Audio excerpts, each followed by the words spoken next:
Sou o professor Paulo André de Campos Trindade. Sou professor de Direito Penal. A partir de agora, você irá assistir ao Saber Direito Compacto, um resumo das aulas exibidas durante a semana. O estupro é um crime praticado mediante violência ou grave ameaça. Significa que, se houver o consentimento da vítima, nós não estaremos diante da adequação do artigo 213. Bem, a princípio, nós já chegamos à conclusão do quê? Que haverá uma violência física ou uma violência moral. Ou será vis absoluta, coação física, ou vis compulsiva, violência moral. Para isso, nós excluímos a possibilidade do consentimento da vítima. Esse sujeito, ele emprega violência com qual finalidade? Na verdade, o meio para aquele que deseja praticar o crime é ter conjunção carnal ou praticar ou permitir com que ele se pratique atos libidinosos. Perceba que hoje esse sujeito ativo vai ter um sentido mais amplo. Qual? Hoje o crime de estupro, em regra, é um crime comum. Por que ele é um crime comum? Porque o autor poderá ser tanto homem quanto mulher. Alguém. No passado, nós tínhamos como sujeito ativo do crime apenas o homem e como sujeito passivo apenas a mulher. Por qual razão? Porque o tipo penal, ele obrigava a mulher a ter conjunção carnal com o homem. Significa, sem medo de ter qualquer erro, hoje uma mulher poderá ter conjunção carnal com o homem ou o homem ter conjunção carnal com uma mulher. Tanto um quanto o outro serão autores de estupro. Significa que o homem hoje é vítima de estupro, que a mulher é vítima de estupro.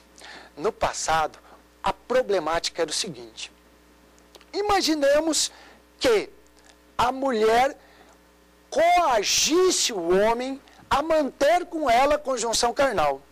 Nós analisávamos o caso concreto e perceberíamos que o artigo 213 restringiria o alcance penal apenas para a mulher, pois a mulher era a única vítima, sujeito passivo daquele crime.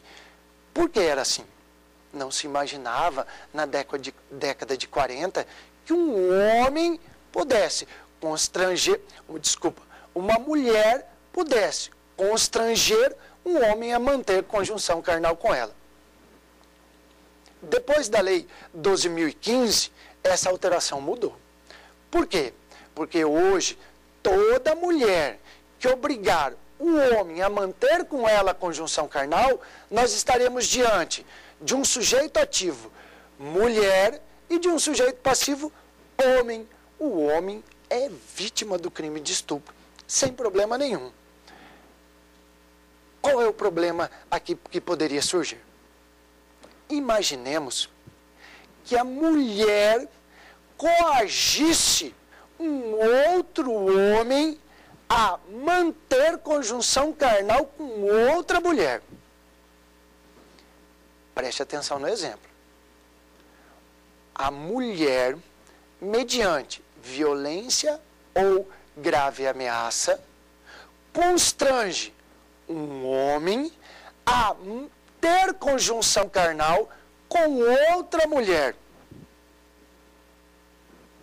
Nesse sentido, qual seria a classificação no tocante ao sujeito ativo do crime?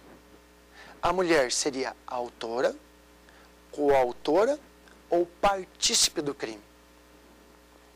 Se você imaginou que ela, mediante violência ou grave ameaça, constrangesse o homem a manter conjunção carnal com outra mulher, você vai ter que começar a pensar na classificação do crime. Ponto. O que significa isso? O crime de estupro, quanto ao sujeito ativo, ele se classifica em crime comum, próprio ou de não próprio? A depender da adequação que nós fizermos, vai ser uma resposta ou outra. Imaginemos o seguinte, que seja um crime comum. Aqui nós não teríamos dúvida que a mulher poderia ser autora do crime de estupro. Cuidado! No tocante aos atos de libidinagem, nós não temos dúvida. Por quê? Porque, de fato, ela será sujeita ativa do crime. A dúvida está em relação ela, mulher, querer manter conjunção carnal com outra mulher. Para isso, ela utiliza-se de um homem. Se o crime for próprio, nós não podemos admitir que a mulher seja autora do crime de estupro. Por quê? Porque ela não detém as qualidades do homem para que houvesse a conjunção carnal. Significa que a autoria imediata estaria descartável. Em hipótese nenhuma. A autoria imediata é quando eu me utilizo de uma terceira pessoa para executar o crime no meu lugar. Agora, se nós estivéssemos diante de um crime cuja classificação fosse crime de mão própria, bem, apenas para recordarmos lá a parte de direito penal, parte geral. Crime de mão própria é aquele que somente o sujeito ativo na pessoa poderá executar o crime. Seria um crime infungível, personalíssimo. Somente a pessoa do sujeito ativo poderia executá-lo, sem intervenção de ninguém. Exemplo, Nilo Batista coloca que neste crime ele é indelegável, intransferível. Logo, se o crime é intransferível e indelegável, a mulher poderia ser sujeita ativa do crime de estupro? Para quem adota o crime como conceito de crime de mão própria, autora, jamais. Por qual razão? Porque só se admite o estupro entre relação homem-mulher na relação heterossexual, na relação homossexual, jamais. Significa que a mulher jamais poderia ser autora do crime de estupro com relação a outra mulher. Você perguntaria, mas nesse caso, se uma mulher hipnotizasse um homem para manter conjunção carnal com outra mulher que também estivesse hipnotizada ou em estado de consciência, ela não seria responsável penalmente? Ora, nós já falamos que somente haverá estupro se o sujeito ativo constranger um outro homem em relação heterossexual. Ficaria impune? Essa mulher não responderia por crime algum? Bem, a resposta está com Zaffaroni. Segundo ele, neste caso, como não haveria possibilidade da mulher ser sujeita ativo, nem utilizarmos a autoria imediata, porque no crime de mão própria ele é intransferível, infungível, nós poderíamos apenas responsabilizar essa mulher por autoria por determinação. Veja que o nobre doutrinador ele utiliza de uma classificação de autoria diferenciada, apenas para não deixar aquele crime sem uma punição. Então, o sujeito, ele não responde pela autora, ela não é partícipe, mas por determinação, nós determinamos que ela responda por estupro, mas ela jamais poderá ser autora nem partícipe do crime de estupro, com relação mulher a mulher. Antes de iniciarmos o programa, eu estava conversando com o Solon. E ele me sugeriu o seguinte: Paulo André, nesse caso específico, não poderia ter o crime no sentido de praticar ou permitir que com ele se pratique ato libidinoso. Perfeito. Neste aspecto específico, se nós fôssemos analisar a mulher com prática de atos de libidinagem, eu não me importaria no sentido de heterossexual ou homossexual. Perfeito. A mulher seria sujeita ativa. O problema está quando a mulher é a autora, determinando um homem que mantivesse conjunção carnal com outra mulher. Teoricamente, a solução é essa. Mas, Paulo André, e na prática? Na prática, nós utilizamos o artigo 22 do Código Penal, que trata-se da coação moral irresistível. Significa o quê? Que o coator responde pelo crime. Então, o coagido não responderia penalmente. É um aspecto interessante. Mas cuidado que nós estaremos apenas divagando acerca da classificação do crime. Acerca da classificação quanto ao sujeito. E acerca do concurso de agentes. Porque sem resposta penal, ela não ficará. Terá. Mas qual é o sentido dessa resposta que nós necessitaríamos de todo esse ponto específico, de todo esse raciocínio específico? É admissível concurso de crimes do estupro na atual sistemática? Preste atenção. Suponhamos o seguinte, que o agente, dentro de um mesmo contexto fático, ele tem conjunção carnal com a vítima. E no mesmo contexto fático, ele pratica ato libidinoso.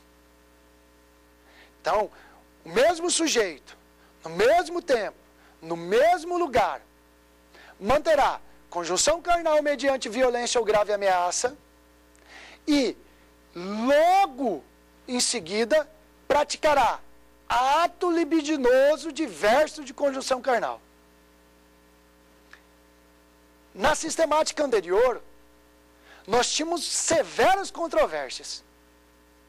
Quais? Inicialmente, haveria concurso material, haveria concurso formal, ou nós estaríamos diante de uma continuidade delitiva nos termos do artigo 21 do Código Penal. Significa o quê? Que no passado o sujeito que constrangesse a vítima a manter conjunção carnal e logo em seguida obrigasse a vítima à prática de ato de libidinagem coitoral, ele responderia por concurso material de crimes ou por crime continuado, nos termos do artigo 71 do Código Penal. Abrindo um parênteses, só para que possamos estudar. Concurso material está previsto no artigo 69 e ocorre quando o agente, mediante duas ou mais ações, produz dois ou mais resultados. E, consequência, ele responde pelos dois crimes com a pena somada. Crime continuado. É uma ficção jurídica. Ele está previsto no artigo 71 e ocorrerá quando o agente, mediante duas ou mais ações, produz dois ou mais resultados de crime da mesma espécie, aproveitando-se das razões de tempo, lugar, modo de execução. Consequência, o sujeito responde por todos os crimes, mas no momento da fixação da pena, o juiz, após individualizar todas as penas, ele pega a maior pena e aumenta nos termos do artigo 71. De 1/6 a 2/3. Significa o quê? Que existe uma ficção jurídica. Havia vários crimes, mas por uma ficção jurídica, o juiz condenará em apenas um crime com a pena aumentada. Antes da lei 12.015, havia controvérsia no seguinte ponto.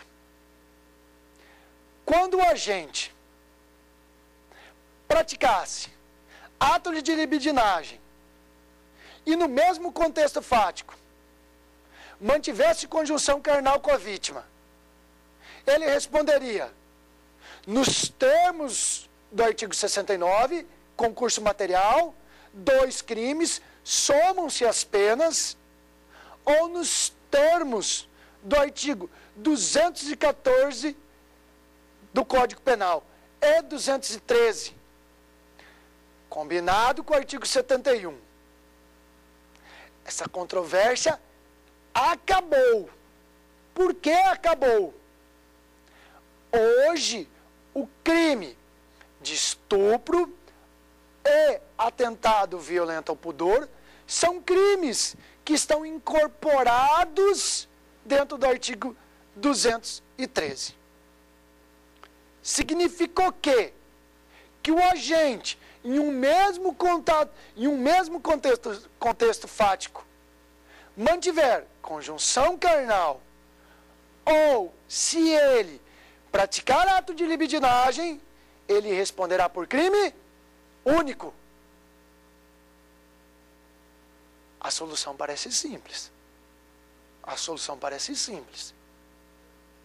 Por quê? Se eu estou diante de um mesmo contexto fático, aproveito-me da mesma conduta para praticar várias ações descritas em um mesmo tipo penal, o crime será único ou eu estarei diante de uma pluralidade de crimes?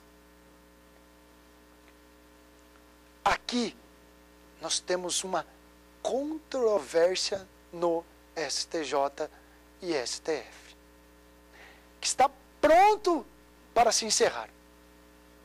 A resposta sempre dependerá da natureza do crime. Se você entender que está diante de um crime plurinar, ou seja, tem vários núcleos do tipo penal em um único artigo, a consequência é responde por crime único, porque a prática de um único verbo ou de vários verbos do tipo penal resultam em crime único. Ou seja, se o agente praticar ato libidinoso e no mesmo contexto fático mantiver conjunção carnal com a vítima, ele responderá por crime único, porque a natureza do artigo 213 do Código Penal é de tipo penal alternativo. Significa a prática de um ou de vários verbos do tipo resulta na responsabilidade de um único crime.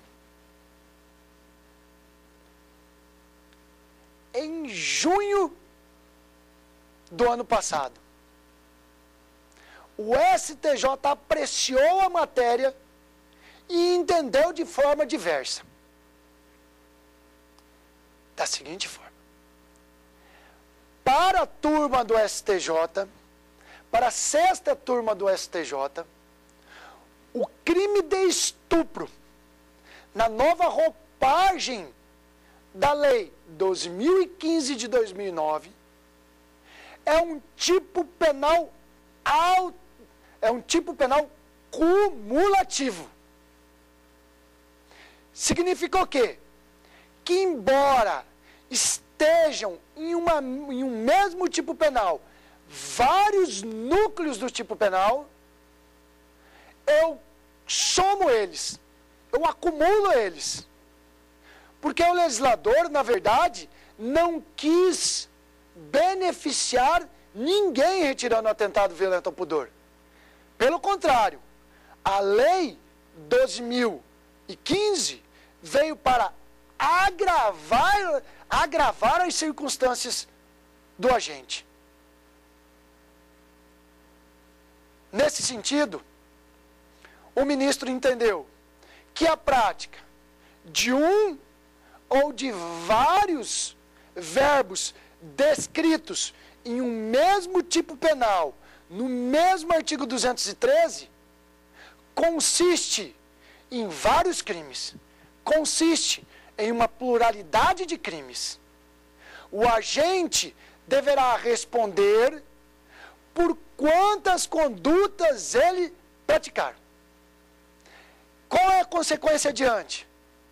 Neste caso, incumbe ao juiz analisar se houve ou não continuidade delitiva.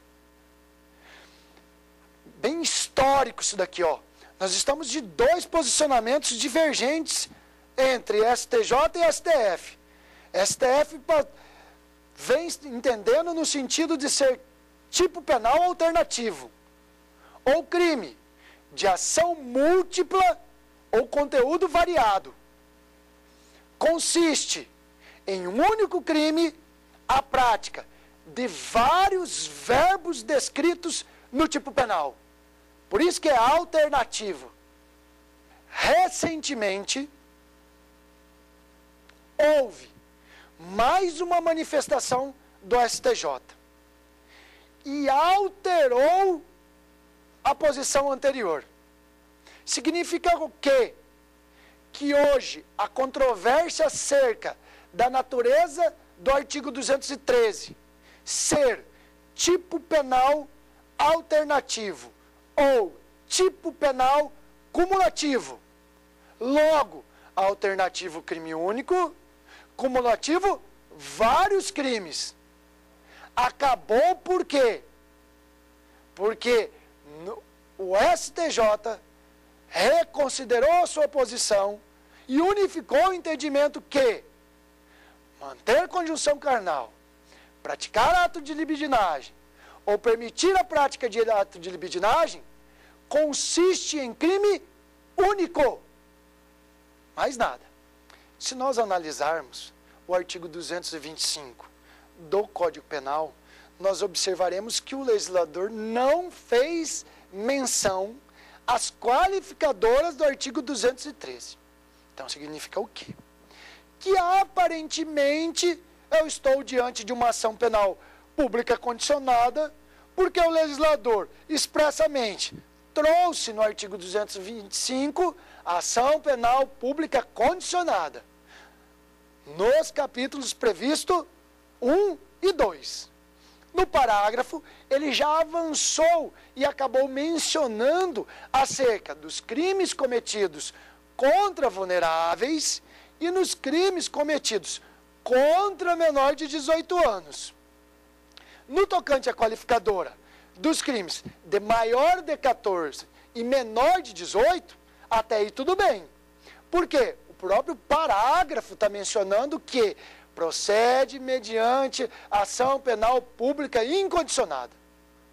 O problema vem. O que eu faço com a lesão grave e o que eu faço com a morte quando da violência resultarem esses fatos.